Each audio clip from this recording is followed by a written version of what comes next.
बिस्मिल्लाहिर्रहमानिर्रहीम। अस्सलाम वालेकुम नाज़रीन, लाइव डॉक्टर शाहिद मसूद के साथ मैं हूं नाइला अली। नाज़रीन, आज सदर आरिफ अलवी साहब की जानिब से चीफ जस्टिस के इख्तियारात से मुतल्लिक बिल वापस भेज दिया गया है। इस इक़दाम पर फिर मुत्तहिदा हुकूमत की जानिब से सदर आरिफ अलवी साहब पर आज शदीद तनकीद की गई। दूसरी जानिब राना सनाउल्लाह साहब कहते हैं कि यह बात अब नामुमकिन है कि 90 दिनों में पंजाब के अंदर इंतखाबात हों। इस समेत दिन भर जो हम मौज़ूआत रहे उन पर बात करेंगे। हमारे साथ स्टूडियो में मौजूद हैं डॉक्टर शाहिद मसूद। अस्सलाम वालेकुम डॉक्टर साहब। वालेकुम जी, आपको भी डॉक्टर साहब, आज सदर मुमलिकत आरिफ अलवी साहब की जानिब से चीफ जस्टिस के इख्तियारात के हवाले से जो बिल था वो वापस भिजवा दिया गया और इस इक़दाम को हुकूमत की जानिब से शदीद तनकीद का निशाना बनाया गया। आप इस इक़दाम के हवाले से क्या कहेंगे और इसके बाद क्या मज़ीद सियासी अदम इस्तेहकाम मुल्क में पैदा होने जा रहे हैं? अदम इस्तेकाम तो बहुत ज़्यादा अरूज पे है और ये और बढ़ेगा अगले चंद दिनों में। और जस्टिस फाइज ईसा साहब ने आज उनका जो नोट है, इख्तिलाफी नोट, वो जारी हुआ, जिसमें उन्होंने बड़े खुल के वजाहत की अपने मौक़िफ़ की और उसको सुप्रीम कोर्ट की वेबसाइट पर डाला गया, लेकिन कुछ ही देर के बाद हटा लिया गया। ये बात बड़ी अहम है कि उसको कुछ देर के बाद जो सुप्रीम कोर्ट की वेबसाइट है उसके ऊपर से उसको हटा लिया गया। अच्छा, अब यहाँ पर जो फाइज ईसा साहब की तरफ से जो है वो सिर्फ उनका मौजूद है। अगर वेबसाइट को हम देखें तो वेबसाइट के ऊपर जो है वो सिर्फ अगर हम कोशिश करते हैं कि वेबसाइट जो है वो दिखा भी सकें अपने नाज़रीन को, अगर हमारी प्रोडक्शन टीम उसको थोड़ी देर में दिखाए, तो वेबसाइट के ऊपर जो है वो उनका नहीं है, मौजूद नहीं है नोट। अच्छा, ये जो नोट उनका आया था जिसको वेबसाइट के ऊपर से हटा लिया गया, ये जो था काफ़ी उन्होंने तफसीली नोट एक तहरीर किया जी। और उस तहरीरी नोट में जो है वो उन्होंने ये कहा कि जो रजिस्ट्रार हैं अशरफ अली, उनको 3 अप्रैल को हुकूमत हटा चुकी थी और रजिस्ट्रार ने हुकूमत का हुक्म न मानते हुए 4 अप्रैल को 6 रुकनी बेंच का रोस्टर जारी किया। रजिस्ट्रार ने फिर 29 मार्च के फैसले पर गैर कानूनी सर्कुलर जारी किया। चीफ जस्टिस को भी ख़त लिखा लेकिन कोई जवाब नहीं मिला। सर्कुलर गैर आईनी होने का दराख होने पर 6 रुकनी लार्जर बेंच तश्कील पाया और कोई दूसरा बेंच अपील नहीं सुन सकता सुप्रीम कोर्ट के हुक्म के खिलाफ। नाम निहाद लार्जर बेंच की तश्कील कानूनी थी, ना वो आईनी अदालत थी। 6 रुकनी लार्जर बेंच के फैसले की कोई हैसियत नहीं। जल्दबाजी में लार्जर बेंच ने समाअत की और 8 सफ़ात का तफसीली फैसला भी जारी हुआ। मामूल के मुताबिक समाअत होती तो 4 जजेस सोचते कि उनका सीनियर क्या कर रहा है। ये नोट उनका था जो वेबसाइट पे रहा कोई 4-5 घंटे और उसके बाद वेबसाइट के ऊपर से, ये वेबसाइट को हम दिखाएं, अगर अपडेटेड वेबसाइट दिखाएंगे आप जी, दिखा रहे हैं जी, इसको ज़रा हम देखें तो सुप्रीम कोर्ट की वेबसाइट पर ये अब मौजूद नहीं है। एग्जैक्टली यहीं पे मौजूद था, ठीक है। ये जजमेंट जो है ये यहाँ पे मौजूद नहीं है। यहाँ पे अतर मिनल्ला साहब का मौजूद है लेकिन फाइज ईसा साहब का नोट जो है ये यहाँ से हट गया है। अच्छा, उसके बाद जो है जब इनका ये नोट आ गया, जो तफसीली नोट था, उसके फ़ौरन बाद जो है वो सुप्रीम कोर्ट बार एसोसिएशन जो है उसने अपना एलामिया जारी किया और सुप्रीम कोर्ट बार जो है वो मुकम्मल तौर पे चीफ जस्टिस पाकिस्तान के साथ उन्होंने कहा कि यकजहती कर रहे हैं उनके साथ और उन्होंने जो है वो ये कहा कि हम मतलब मुकम्मल तौर पे उन्होंने अपना जो वज़न था सुप्रीम कोर्ट बार के सदर ने भी और सेक्रेटरी ने भी, उन्होंने कहा कि कानून की हुक्मरानी आइन की बालादस्ते के लिए चीफ जस्टिस और सुप्रीम कोर्ट के वक़ार के साथ खड़े हैं और उनके फैसले के ख़िलाफ़ मंजूर की गई करारदाद जो है पार्लियामेंट की, वो आइन और अदलिया की आज़ादी के मुनाफी है और आइन का आर्टिकल 68 जो है किसी जज या जज के तर्ज अमल के हवाले से पार्लियामेंट में बहस करने से मना करता है।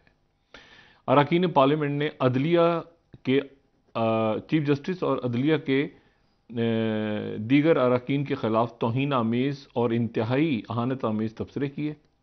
ये तबसरे न सिर्फ आइन की खिलाफ वर्जी बल्कि आइन की सालमियत के लिए चैलेंज हैं। पार्लियामेंट, अदालत और एग्जीक्यूटिव को आज़ादाना तौर पे काम करना चाहिए। तो बार ने जो है वो मीडिया रिपोर्ट्स के मुताबिक मज़कूरा करारदाद ईवान में 342 में से सिर्फ 42 अरकान ने मंजूर की थी। ऐसी करारदाद इंतशार का सबब बनेगी।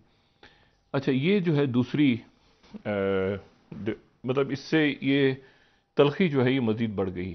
ठीक है, तलखी एक तो बड़ी, 3-4 चीज़ें आज ऐसी हैं जो इन बहरानों को मज़ीद आगे बढ़ता दिख रही हैं, जो कि मैन मेड क्राइसिस है, अनाओं का मसला है, हंगर गेम्स हैं, पावर गेम्स हैं। इसका कोई मुल्क के साथ, आवाम के, कोई आपके इश्यूज़ के साथ कोई इशू नहीं। इसलिए मैं इनको बस तेज़ी से करके आगे निकलते हैं। पहला इशू जो है वो ये है कि सदर ने दस्तखत नहीं किए उस पे, जो कि यहाँ से जुडिशल रिफॉर्म्स का जो बिल था, जिसमें यह था कि चीफ जस्टिस सुमोटो नहीं ले सकते, बल्कि इसको 3 सीनियर जज साहबान जो है वो लेंगे। और वो उन्होंने भेजा सदर के पास, सदर ने उसको रोक लिया। 10 दिन तक सदर उसको रोकेंगे, लेकिन मेरी इत्तला ये है कि सदर उस पर राय लेंगे सुप्रीम कोर्ट की भी, या ये होगा कि अगर वो 10 दिन में नहीं बनता कानून, अगर वो सदर साइन नहीं करते तो 10 दिन के बाद वो कानून बन जाएगा। ये पार्लियामेंट का मुश्तरका सेशन भी बुला रहे हैं और उसमें भी उसको मंजूर करना, लेकिन ये फौरन चैलेंज होने जा रहा है सुप्रीम कोर्ट में, और सुप्रीम कोर्ट इसको स्ट्राइक डाउन कर देगी चीफ जस्टिस। तो अब ये मामला जो है ये ख़राब हो रहा है। यानी पार्लियामेंट जो मौजूदा जिस शक्ल में भी है, बहरहाल एक पार्लियामेंट है जिसमें पीटीआई नहीं है, और एक अदालत है जिसमें बदकिस्मती के साथ तकसीम बढ़ गई। और आज फायज ईसा साहब का जो उनका जो नोट है वो भी हटा दिया गया वेबसाइट से, जिससे अंदाज़ा हो रहा है कि तलखी जो है वो बढ़ रही है। अगले हफ्ते जो बेंचेस हैं सुप्रीम कोर्ट में, वो बेंचेस जो हैं वो आपको इस तरह से नज़र आ रहे हैं कि जैसे एक बेंच मैंने देखा तो उसमें चीफ जस्टिस साहब के साथ अतर मिनल्ला साहब भी हैं। तो बेंचेस जो हैं वो जजेस मुख्तलिफ जो सो कॉल्ड, मैं तो इससे बात नहीं करता, लेकिन कहा जाता है कि जो बात की जाती है कि उसमें दो आराम मौजूद हैं, तो वो मिक्स नज़र आ रहे हैं। कुछ जजेस जो उधर थे वो इस तरफ हैं, मतलब इस तरह के बेंचेस हैं। लेकिन तकसीम बहरहाल, या वो जो अंदर उनके इधर बैकडोर बात भी हो रही है, राब्ते भी हो रहे हैं जज साहबान के, उनको ये करना भी चाहिए कि उसको इस मामले को ख़त्म करें। और दूसरी जो खबर दिन में आई वो, एक तो ये वेबसाइट पे नोट आया और हट गया, दूसरी खबर आई और वापस ले ली गई, और वो खबर जो है वो इलेक्शन कमीशन की तरफ से आई। पहले इलेक्शन कमीशन की तरफ से ये बात जारी की गई मीडिया को, और प्रॉपर इलेक्शन कमीशन की तरफ से जारी की गई कि जो इलेक्शंस हैं केपी और पंजाब दोनों के, उनके लिए 10 अरब रुपया हमने देने का दे दिया है, या देने वाले हैं, या दे दिया है। तो इसको तकरीबन तमाम टीवी चैनल्स ने रन किया, मीडिया में ये खबर आ गई इलेक्शन कमीशन। उसके बाद ये हुआ, ये मेरे ख्याल से 3 बजे की खबरों में दोपहर को, या 2 बजे शायद, ये बेशतर मीडिया में ये खबर मौजूद थी। उसके बाद ये हुआ कि दोबारा इलेक्शन कमीशन की तरफ से रब्ता हुआ हमसे, और कहा गया कि जी उस खबर को अब आप दोबारा ना चलाएं। तो वो खबर फिर रुक गई। अब वो खबर जो थी वो चली कि 10 अरब रुपया दे दिया गया है, फिर वो खबर रुक गई। ये नोट आया फायजीसा साहब का, ये मीडिया को जारी हुआ। मीडिया कैसे देखता है? वेबसाइट ही देख रहा, हम तो वेबसाइट ही देख रहे होते हैं ना। वेबसाइट पे आया और आके गायब हो गया। तो ये खुदा जाने क्या हो रहा है। ठीक है, मतलब है कि ये मतलब कशीदगी को जाहिर कर रहा है कि मामला ठीक नहीं है। तीसरी जो बात आई वो ये कि जो सदर ने रोका, जिसके ऊपर फिर हुकूमत की तरफ से एहतजाज हुआ, राना सनाउल्लाह साहब ने भी कहा और शहरी रहमान साहब भी यहीं, और बात कि सदर जो है वो पीटीआई के रुकन के तौर पे काम कर रहे हैं। तीसरा मामला जो है ये मुतवक्को था, ये तो ऐसी चीज़। लेकिन जो चौथा है वो अभी तक गंभीर है, और वो है इसाक डार साहब की प्रेस कॉन्फ्रेंस। प्रेस कॉन्फ्रेंस तो नहीं है, उसको नाम ये होता है वो मीडिया टॉक करेंगे, लेकिन वो असल में अब ये एक नया आ गया है जब से हमारे यहाँ ये टेक्नोलॉजी आगे गई है कि वो जो है ये कौम से खिताब नुमा चीज़ एक होती है, और उसमें बजाय इसके कि कोई एक आध उनसे सवाल हो जाए किसी जी। से, तो वो एक कौम से खिताब टाइप है। अब यहाँ पर इसहाक डार साहब देखें, ये तो बात नहीं कर सकते, और कोई भी वजीर इस ना उसके पास इतनी ताकत है सियासी, शहबाज शरीफ साहब के पास भी नहीं है। इसहाक डार साहब बिल्कुल यानी हैं तो वजीर आजम शहब, लेकिन आप समझें कि मतलब फाल किरदार जो है वो ज़्यादा फाल किरदार, क्योंकि वो नवाज शरीफ साहब को के बराह रास्त नुमाइंदे हैं। शहबाज शरीफ साहब से भी बड़े करीब हैं, ये मैं बताऊं आपको, दोनों से, लेकिन नवाज शरीफ साहब को बहरहाल वो रिप्रेजेंट करते हैं।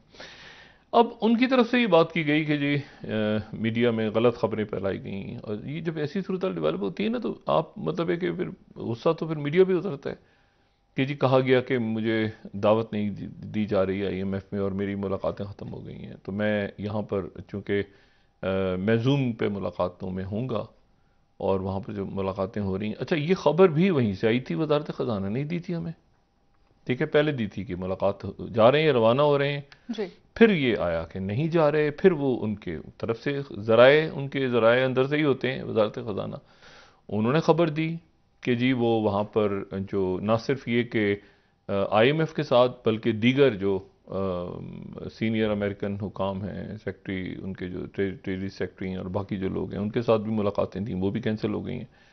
तो उसकी वजह से, और बाकी जो बैंक्स हैं और मालियाती अदारे हैं उनके साथ भी मीटिंग्स, तो इसलिए इसहाक डार साहब नहीं जा रहे। अच्छा, और लेकिन इसहाक डार साहब ने वो जो दूसरी जो बात है वो भी अहम है कि वो सिर्फ वजीर ख़जाना नहीं है, बल्कि सियासी मामलात को भी नवाज शरीफ साहब की गैर हाजिरी में वो बड़ी हद तक या मुकम्मल तौर पर देख रहे हैं। ठीक है, कि क्या मामलात किस तरफ हैं सियासी, और ज़ाहिर है नवाज शरीफ साहब फिर उनसे बात करते हैं। तो एक तो ये माशी मामला फिर अटक गया। उन्होंने कहा कि एक मुल्क ने अभी तक जो है वो उनका इशारा शायद UAE की तरफ था, उन्होंने कहा एक मुल्क ने हमें कह दिया है। अच्छा, हमें तो कहना ही नहीं है ना, उस मुल्क ने तो IMF को लिखना है। IMF ने कहा हुआ है कि उन मुल्कों से आप हमें तहरीरी बताएं कि आप जो है वो दे रहे हैं कि नहीं दे रहे, या तो बैंकों में पैसा आ जाए या उनका लेटर आ जाए। तो वो पैसा तो नहीं आया अभी। अब मसला ये है कि या तो वो पैसा आ जाए तो हम कहेंगे जी देखिए हमारे ज़खायर बढ़ गए हैं, तो लेटर की जरूरत नहीं है, या ये कि लेटर चला जाए उनका कि जी हम ठीक है भेज देंगे, तो मसला IMF का आगे बढ़े। तो IMF का मसला जूम की मीटिंग से क्या होगा?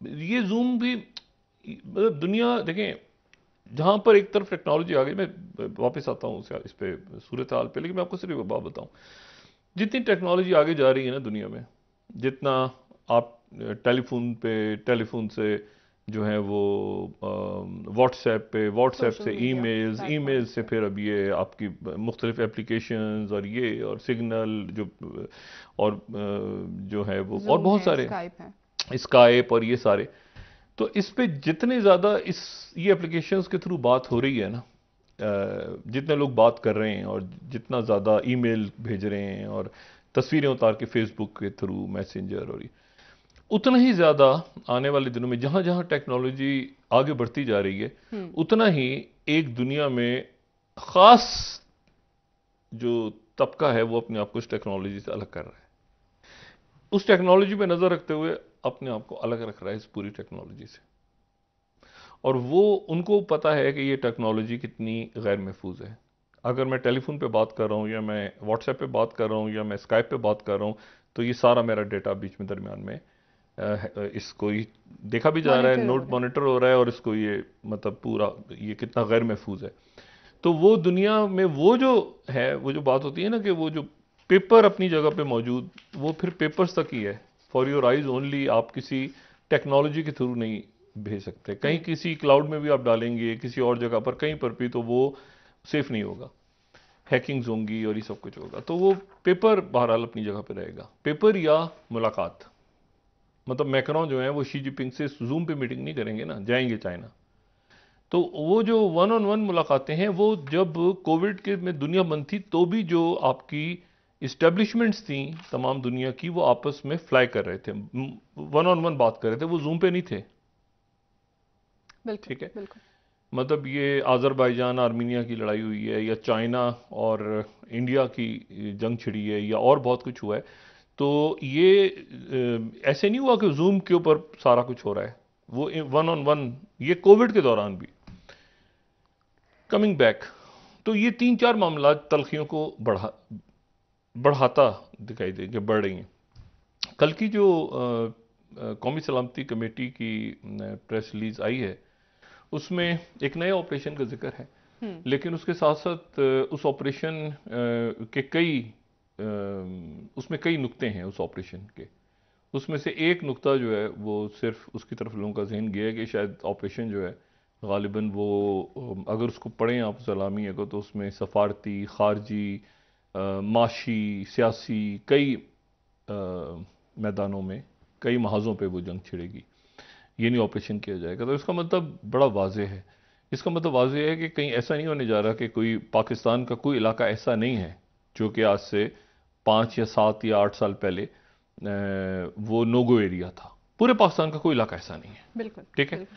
तो अब जो भी ऑपरेशन होगा, जो भी दहशतगर्द हैं, और दहशतगर्द एक किस्म के नहीं है, इस लामिये को जितना मैं थोड़ा बहुत समझाऊं, मुख्तलिफ लोगों की मुख्तलिफ आरा हो सकती हैं, मेरी बिल्कुल मुख्तलिफ हो सकती है, लेकिन इस को देख के, क्योंकि इसमें जो इंफॉर्मेशन वॉरफेयर के हवाले से भी बात हुई है, तो ये जो है ये इंफॉर्मेशन वॉरफेयर भी है, इसमें इकोनॉमी की बात भी, तो ये एक्चुअली आपका ग्रे जोन, जिसको मैं ग्रे जोन या जिसको हाइब्रिड, मैं ज़रा थोड़ा सा ग्रे जोन को, 5th जनरेशन तो का भी इस्तेमाल होता है, लेकिन लफ्ज़ इतना पिट के, इतना वो अजीब व गरीब शक्ल इख्तियार कर चुका है पाकिस्तान में कि मैं वो ग्रे जोन वॉरफेयर को ही कि ये जो ऑपरेशन है ये ग्रे जोन वॉरफेयर में होगा। मेरा अपनी रीडिंग इसके बारे में ये है। ठीक। इसके अंदर इंफॉर्मेशन वॉरफेयर, जिसमें आपके मैं कई दफ़ा बात कर चुका हूँ कि जब इजिप्ट के अंदर हुस्ने मुबारक उस वक्त ये फर्स्ट टाइम ऐसा हुआ था कि ये सोशल मीडिया के तहत एक इनकलाब बपा हुआ था, जो कि असल में खाना जंगी थी। ठीक है, जिसको सबसे अच्छा प्यूटिन और शी जिनपिंग समझते हैं कि ये जो रेवोल्यूशन और ये सारी कहानियाँ होती हैं, या अर्दोगान समझते हैं कि इनके पीछे क्या होता है, इनके पीछे हमेशा इंतशार और खाना जंगियाँ होती हैं। तो वो जब उसके बाद मैंने प्रेजेंटेशन सुनी कि ज़्यादातर ट्वीट्स मिस्र के बाहर से हो रहे थे। तो ये जो है ये इंफॉर्मेशन वॉरफेयर, जिसमें लोगों का जहन सोशल मीडिया के थ्रू ख़राब कर दिया जाता है, इसमें इकॉनमी कैसे फिर ख़राब होती है, उसके ये सारे लिंक्ड हैं चीज़ें। फिर वो जाके कहीं किसी मुल्क में भी 2 चीज़ें नहीं होंगी, 2-3 चीज़ें तो क्यों आएगा बाहर से कोई।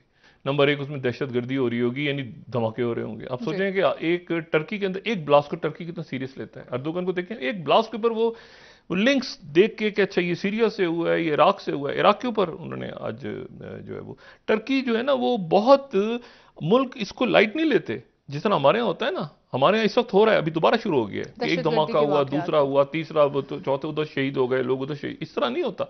एक छोटा सा होता है, बिल्कुल आखिर तक जाके उसको मुका क्या है। आप तसव्वुर कर सकते हैं कि किसी मशरिक़ वस्ता के मुल्क में, या किसी और आपके साउथ एशिया के मुल्क में, या किसी और मुल्क में इसको इतना लाइट ले रहे हो जितना पाकिस्तान में लिया जाता है।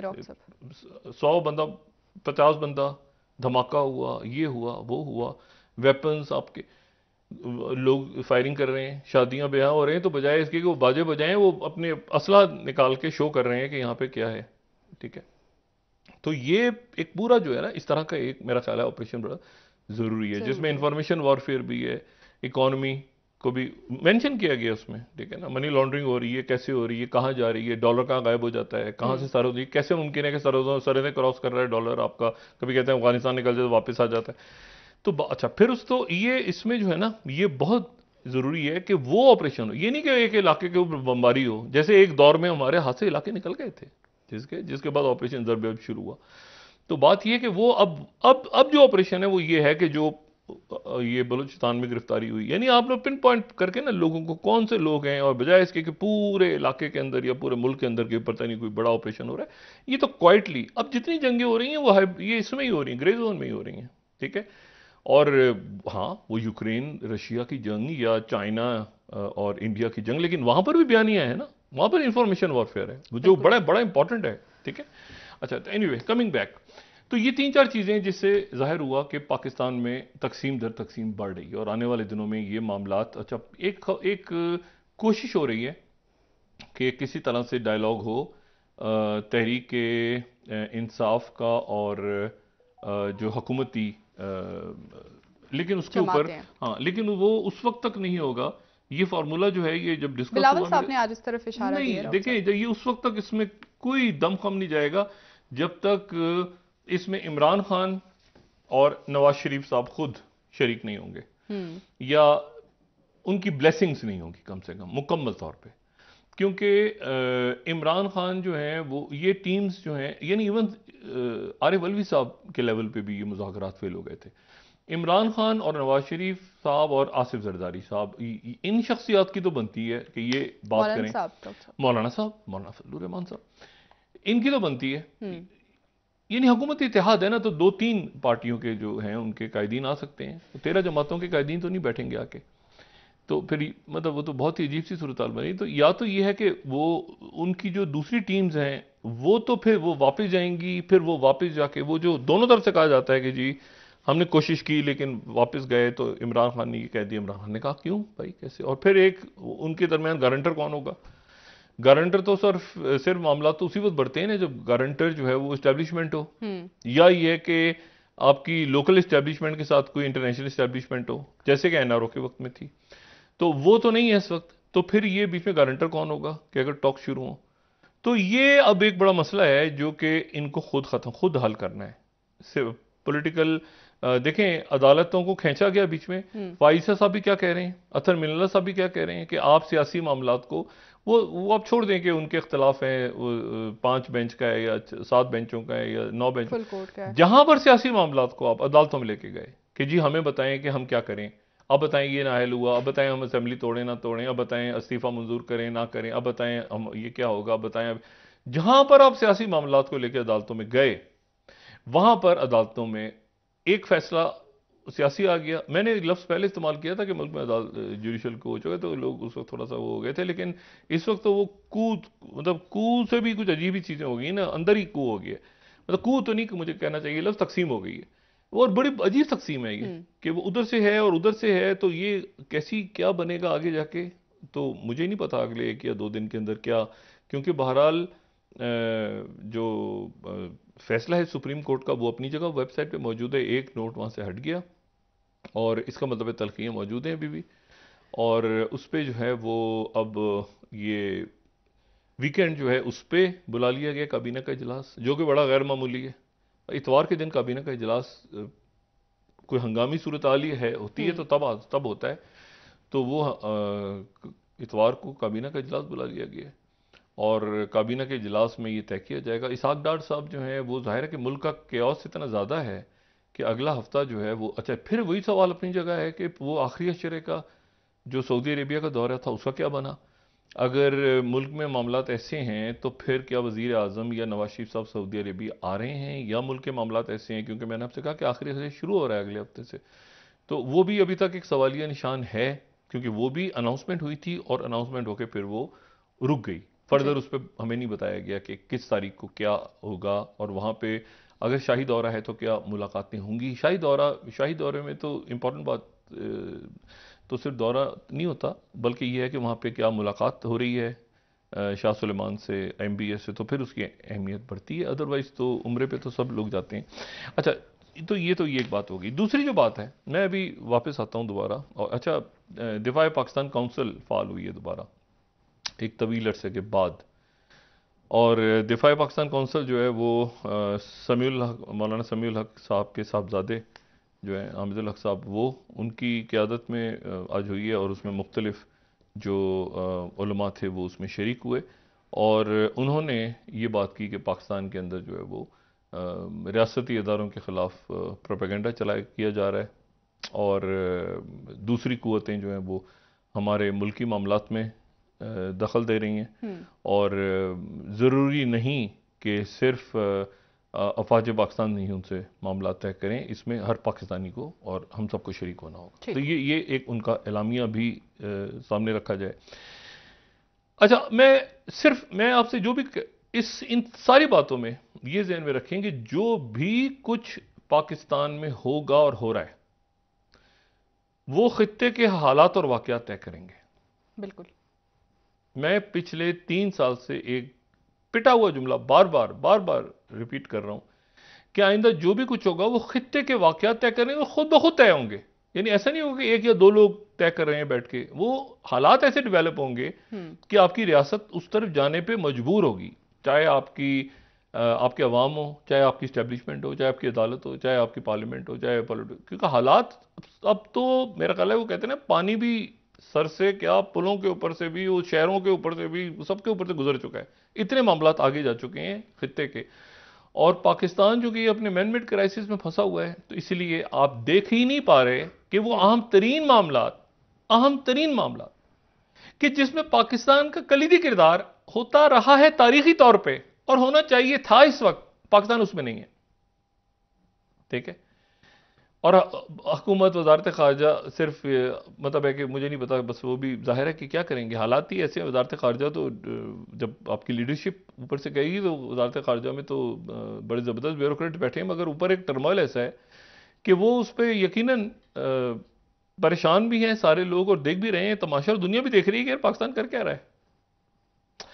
ये आप देखें कि पहले तो ईरान और सऊदी अरेबिया के दरमियान चाइना में, यानी आप सोचें कि ये पाकिस्तान का कलीदी रोल था ही पाकिस्तान का, ये था ही पाकिस्तान का रोल।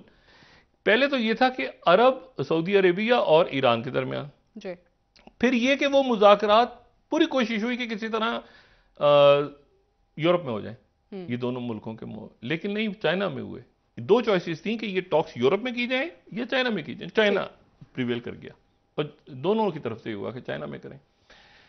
अच्छा, अब मसला ये है कि मुझे आप ये बताएं कि पाकिस्तान का है बीच में, हुकूमत पाकिस्तान का कह रहा है आईएमएफ के, मतलब गुस्सा यहाँ पे एक समझ ही नहीं आ रहा, आईएमएफ पैसे देगा नहीं देगा, उनको खत लिखेगा वो उधर कलीमुल्ला से सलीमुल्ला, सलीमुल्ला से कलीमुल्ला, कलीमुल्ला से फिर पता नहीं यहाँ पे नीचे क्या, मतलब अब ये अब कहते हैं no one is even interested कि वो क्या बात कर रहे हैं। ठीक है, और क्या बनेगा। अच्छा, अब इसमें इंपॉर्टेंट बात यह है कि यहां पर ये जो डेवलपमेंट्स अंदर हो रही है ना, इसमें ये सिस्टम का टोटल ये ब्रेकडाउन, टोटल ब्रेकडाउन भी नहीं, जब गिरेगा ना तो गिरता हुआ आपको कशीदगी के साथ नजर आएगा ना। ये कशीदगी सिस्टम, जब एक सिस्टम पूरा का पूरा जो कोलैप्स हो गया है ना, कोलैप्स, वो घिसा पिटा जुमला कि ये सिस्टम जब गिरेगा ना गिरता हुआ नजर आएगा। लोग पूछ रहे होंगे यार क्या बनेगा, भैंस चलाओ आगे पीछे दाएं बाएं, लेकिन अब एक बात है कि सिस्टम जाएगा तो जाता हुआ नजर आएगा, 3-4 महीने पहले का तो जाएगा तो जाता हुआ नजर आएगा। तो लोग पूछ रहे हैं कि ये पॉपकॉर्न हम खा सकते हैं सेरी और अवतार के, तो बिल्कुल खा सकते हैं। ब्रेक ले लेते हैं डॉक्टर साहब, सुकून से आराम से बैठे। इनको ये हंगर गेम है, इसका आवाम से कोई ताल्लुक नहीं है। और ये है कि हाँ, लेकिन ताल्लुक है भी, लेकिन ताल्लुक नहीं भी है। लोग अपनी इबादतों में, अपने कारोबार में, अपने आपस में जो उनके ताल्लुकात हैं, एक दूसरे की मदद कर रहे हैं जैसे तैसे। ये ऊपर के जो भी कुछ हो रहा है ना, ये हंगर गेम्स और गेम्स होते हैं, तो लोगों का कोई ताल्लुक नहीं है। सर ब्रेक ले लेते हैं डॉक्टर साहब, एक वापस आके बात करेंगे। लेकिन जी, हम मकनातीस की तरह उसमें खिंच रहे हैं जो कुछ दाएं बाएं हो रहा है। बिल्कुल हम अफोर्ड नहीं कर सकते। ये बहुत पहले हमें बतौर पाकिस्तान कुछ फैसले करने चाहिए थे। इस वक्त तो मेरा ख्याल है कि आई डोंट नो कि हम लेट हो गए हैं या हम बहुत स्पीड से आगे जाएंगे तो शायद हम कैच कर पाएंगे ट्रेन। ठीक है नाज़रीन, यहाँ पर एक ब्रेक ले लेते हैं, हमारे साथ रहिएगा।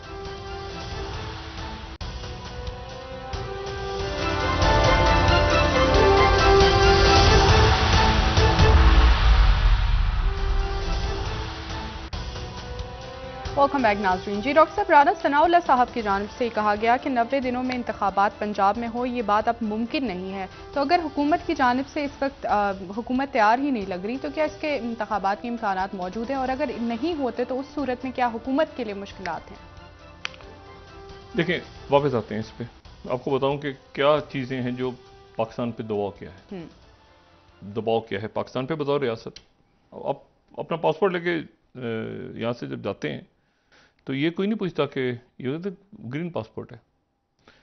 वहाँ पे ये नहीं पूछा जाता कि पाकिस्तान का प्राइम मिनिस्टर कौन है, आप सवाल का जवाब दें और ये बताएं कि पाकिस्तान का प्रेसिडेंट कौन है और प्राइम मिनिस्टर कौन है, ठीक है, या आर्मी चीफ कौन है, चीफ जस्टिस कौन है, ये सवाल नहीं होते। देखा जाता है कि पाकिस्तान का पासपोर्ट है।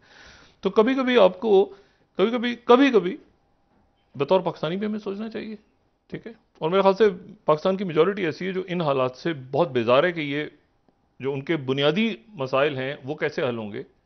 जो बैरून मुल्क पाकिस्तानी हैं वो भी सोच रहे हैं कि पाकिस्तान में क्या होगा आने वाले दिनों में, तो हम कुछ उसके मुताबिक प्लान करें फ्यूचर का। अब देखें, ये जो बात मैंने आपसे की कि चाइना, ईरान और सऊदी अरेबिया, इसकी पहली जो, और ये ईरान और सऊदी अरेबिया के दरमियान अगर मामलात बेहतर होते हैं, या तुर्की और सऊदी अरेबिया के दरमियान बेहतर होते हैं, या सऊदी अरेबिया और कतर के दरमियान बेहतर होते हैं, या तुर्की और मिस्र के दरमियान बेहतर होते हैं, और ये सारे मामलात इनके अंदर रशिया और चाइना एक रोल प्ले कर रहा है। और उसकी पहली अलामत यह आई है कि सऊदी अरेबिया और ओमान का डेलीगेशन जो है वो यमन जा रहा है, सना, और सना में जाके वो इसको, ये कोट हुआ है, राइटर्स ने भी इसको कोट किया और फिर अरब मीडिया ने भी कोट किया। यमन जी, यमन जहां पे खाना जंगी जारी है, यमन जिसकी एक तारीख है, जजीरा नुमा अरब है ना, ये जजीरा नुमा, एक तो जजीरा है जो कि चारों तरफ से पानी होता है, एक जजीरा नुमा है जिसके तीन तरफ पानी है और एक तरफ, तो जजीरा नुमा अरब जो है इसका दूसरा बड़ा मुल्क है यमन, सऊदी अरेबिया और यमन। और यमन जो है ये 1200 किलोमीटर की इसकी जो है वो कोस्टल लाइन है, 1200 माइल्स की इसकी कोस्टल लाइन है। और इसकी जो कोस्टल लाइन है, यानी जो साहिल है इसका, वो साहिल की वजह से ये ना सिर्फ ये कि मगरिबी एशिया या मशरिक वुस्ता या इसको जनूब मगरिबी एशिया जो भी, ये अफ्रीका में भी है, क्योंकि इसके जो पानी है यानी जो बहरा अहमर है, तो इस तरफ जबूती, एरिट्रिया और सोमालिया है, तो ये अफ्रीका में भी है यमन अगर आप इसकी मैरीटाइम बाउंड्रीज देखें, और ये एशिया में भी है, ठीक है। इसकी स्ट्रेटेजिक इंपॉर्टेंस बहुत ज्यादा है, अंदाजा हो गया इसकी जगह इसकी। ये उस्मानिया, सल्तनत उस्मानिया का हिस्सा था, और यहां पर बगावत हुई सल्तनत उस्मानिया में। इसको थोड़ा सा जरा समझेंगे तो इस करंट सूरत हाल तक आते हैं। यह बगावत हुई, और यहां पर बगावत जो हुई वो जो जैदिया मसलक से वाबस्ता लोग थे, उन्होंने इसमें यहां पर सल्तनत उस्मानिया के दौर में उन्होंने यहाँ पे बगावत की, बहुत बगावत हुई, और उनके मुख्तलिफ वहाँ पे जो मजहबी लीडर्स थे, वो एक मजहबी तहरीक यहाँ से उठी, ठीक है, और वो जैदिया मूवमेंट या जैदिया तहरीक जैदिया, ये जो भी इसको नाम दें। अच्छा, वो जो है वो जो जैदिया मसलक है, वो अहले तशी का उसकी एक शाख है, और वो शाख है अहले तशी की कि जो पहले इमाम, दूसरे इमाम कोई इख्तलाफ नहीं, इमाम हसन, इमाम हुसैन कोई इख्तलाफ नहीं, चौथे इमाम इमाम ज़ैनुल आबदीन, चौथे इमाम के बाद इख्तलाफ शुरू हो गया। सही। और इख्तलाफ ये हुआ कि ये जो रहनुमा थे जैदिया मकतब फ़िक्र जो है, इन्होंने इमाम बाकिर को मानने से इनकार कर दिया, और इन्होंने कहा कि हम तो जो इमाम जैद हैं उनको इन्होंने मानना शुरू किया। वो आगे चलते, ये बिल्कुल ऐसे ही हुआ कि जैसे सातवें इमाम पे जाके आपको इस्माइली अलग होते नजर आते हैं, इस्माइल की तरफ, ठीक है, इमाम, वहां से आपको सातवें, तो असना अशरी तक पहुंचते पहुंचते ऊपर ये दो बड़े जैदिया, पांचवें, इनको फाइवर्स कहा जाता है, हालांकि ये फाइवर्स नहीं, ये पांच नहीं, ये चौथे इमाम के बाद एक तनाज़े शुरू हो, यहां से निकलते हैं। तो ये इन्होंने उस वक्त ये हुआ कि सल्तनत उस्मानिया के अंदर इन्होंने कहा कि हम जो उस्मानी खुलफा थे उन्होंने भी बड़ी पाबंदियां लगाई हुई थी, क्योंकि इनको अहले तशी नहीं कहते थे, वो कहते थे ये तो नहीं है असना अशरी। तो ये जो है उसके बाद ये इन इलाकों में आ गए जो यमन के इलाके हैं, और यहां पर आके उस दौर में ही इन्होंने अपनी एक इंडिपेंडेंट यहां पे रियासत कायम कर ली। सही। अच्छा, वो जो रियासत है उसको अगर हम यहां पे देखें तो किंगडम ऑफ हिमर के नाम से वो यहां पे नक्शा भी उसका हम दिखा सकते हैं, ठीक है। तो ये जो है ये हैं जैदी। एक है हुतीज, जी, जिनका अब हम नाम सुन रहे हैं। हुतीज जो हैं वो अलग हैं। सही, हुतीज जो हैं उनका वो एक ग्रुप है जिसमें मेजॉरिटी जैदिया फिरके की है, लेकिन हुतीज का नाम आया है बदरुद्दीन हुती से। बदरुद्दीन हुती जो हैं वो मेंबर पार्लियामेंट थे 90 की दिहाई में। ठीक है, मतलब यहां पहले तो ये जहन में क्लियर करें कि हुतीज और जैदीज, जो जैदिया मसलक है और हुती अलग है। हुती एक पॉलिटिकल मूवमेंट है, हुती मूवमेंट, ठीक, जिसमें अक्सरियत उन लोगों की है जो कि जैदिया मतलब से है, लेकिन उसके अलावा भी हो सकते हैं। तो एक तो ये बात क्लियर हुई।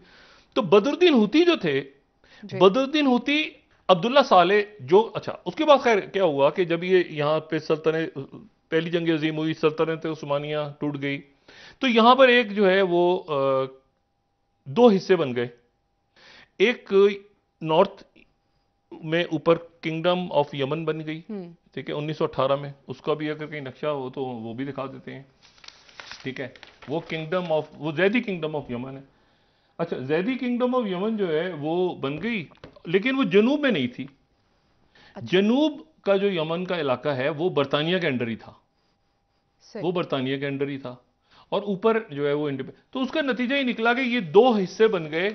एक नॉर्थ यमन बन गया, उसके बाद बरतानिया भी चला गया यहां से। जब बरतानिया जनूब से चला गया, बात बड़ी इंपॉर्टेंट है, जब जनूबी यमन से बरतानिया चला गया तो यहां पे कम्युनिस्ट आ गए। सही, फिर कम्युनिस्ट यहां पर यूएसएसआर वाली, ये यूएस, रशियन जी कम्युनिस्ट, जी, लेनिन कम्युनिस्ट, जो जनूबी यमन था, शुमाली यमन अमेरिकन कैंप में, और जनूबी यमन क्यूबा, रशिया, ये इनके साथ। ठीक, ठीक है, उसके बाद जब सोवियत यूनियन टूटा तो दोनों यमन जो है वो मिल गए आपस में, और यमन मिले, और जो शुमाली यमन के अब्दुल्ला साले जो वहां के सदर थे वो पूरे यमन के सदर बन गए, और जो कि 2017 में मारे गए। अब्दुल्ला साले जो हैं वो पहले शुमाली, और इसलिए मारे गए क्योंकि अरब स्प्रिंग शुरू हुई। अब अरब स्प्रिंग जब ये हंगामे शुरू हुए ट्यूनिस के, यमन में खाना जंगी शुरू हुई, खाना जंगी शुरू हुई, अब्दुल्ला साले यहाँ पे सदर थे, वो मुजाहरे हुए, उन पर अटैक्स होना शुरू हुए, अटैक्स हुए, उसके बाद जख्मी हो गए, जख्मी होकर सऊदी अरब चले गए। फिर अचानक ये हुआ कि उन्होंने मंसूर हादी को अपना इख्तियार दे दिया, उनके जो नायब सदर थे, नायब सदर को दे दिया। नायब सदर ने संभाला, कुछ अरसे के बाद अब्दुल्ला साले वापस आ गए, लेकिन इस बार वो हुतीज के साथ थे। हुतीज के साथ थे। उन्होंने दरमियान में दोबारा जाने की कोशिश की सऊदी अरेबिया की तरफ और यूएई की तरफ, हुतीज ने उनको मार दिया। हुतीज ने उनको मार दिया और उनकी तस्वीर वायरल कर दी। ईरान का ये कहना रहा कि हम हुतीज को सपोर्ट नहीं करते, ये तो हमारे मसलक से नहीं है, लेकिन एक ब्रॉड उसमें देखा जाए तो ईरान की सपोर्ट इनको रही भी नहीं भी, वो डिनाई उसमें छोड़ दें। पहला जो असर है वो ये कि यहां पे यमन के अंदर एक तो जो, अच्छा ये जो शुमाली और जनूबी यमन का था ना, मैं बता रहा हूं ना, तो जो अदन है, अदन जो बंदरगाह है यमन की, जो बंदरगाह है वो अदन जनूबी यमन का दारुल हुकूमत था, और जो सना है वो शुमाली यमन का था। जो ये जब इकट्ठे हो गए तो सना बन गया कैपिटल। ठीक, अब लेकिन ये हुआ कि अदन जो है वो ज्यादा इलाके, अदन ये स्ट्रेटेजिक जगह है ना, क्योंकि साहिल है यहां पे, और ये जनूबी यमन है वहीं सुकतरा के आइलैंड्स वगैरह जो कि स्ट्रेटेजिकली बड़े इंपॉर्टेंट है, जहां पे इन्वेस्टमेंट्स हैं यूएई वगैरह। तो अब ये इसमें ये तो सारा हो गया, लेकिन उसके साथ ही जो सीआईए के चीफ हैं वो कहीं खामोशी से सऊदी अरेबिया पहुंचे हैं, और मैं जल्दी से इसको बस कोट करके और मैं ख़त्म करता हूं ये डिस्कशन। तो और मैं यहाँ पे कोट कर देता हूं CNN को, सीआईए जो 9th है, CIA director makes unannounced visit to Saudi Arabia, और फिर अनादोलो एजेंसी जो 12वीं स्लाइड है, CIA chief visit Saudi Arabia to express frustration about Iran approach report. अच्छा, एक तो ये हो गया। तीसरा ये है कि बड़ी सख्त जो मैक्रों का दौरा हुआ है चाइना का, फ्रांस का, उसके ऊपर न्यूयॉर्क टाइम्स ने 14वीं बड़ा सख्त वहां पर मुज़ाकरात इतने अच्छे गुडी गुडी हो गए हैं चाइना के साथ कि न्यूयॉर्क टाइम्स ने लिखा है, dealing with China US and Europe take different tacks. ये आज पर इसका मतलब है कि वो, ये इसकी बहुत सी बातें हैं, मैं डिटेल में जाए बगैर इसके। और फिर न्यूयॉर्क टाइम्स लिख रहा है कि French diplomacy undercuts US efforts to rein China in, अच्छा, इन यूरोप। अच्छा, और फिर उसके बाद तो ये जो तमाम मामला, इंशाल्लाह कल दोबारा इस पर बात करेंगे। नाज़रीन, प्रोग्राम का वक्त खत्म हुआ। कल इंशाल्लाह दोबारा आपसे मुलाकात होगी। मुझे नायरा अली को इजाज़त दीजिए। अल्लाह हाफ़िज़। जी डॉक्टर, अपने दोस्तों रिश्तेदारों को दोनों वक्त पे लूँगा। सब ख्याल रखिएगा। अल्लाह हाफ़िज़।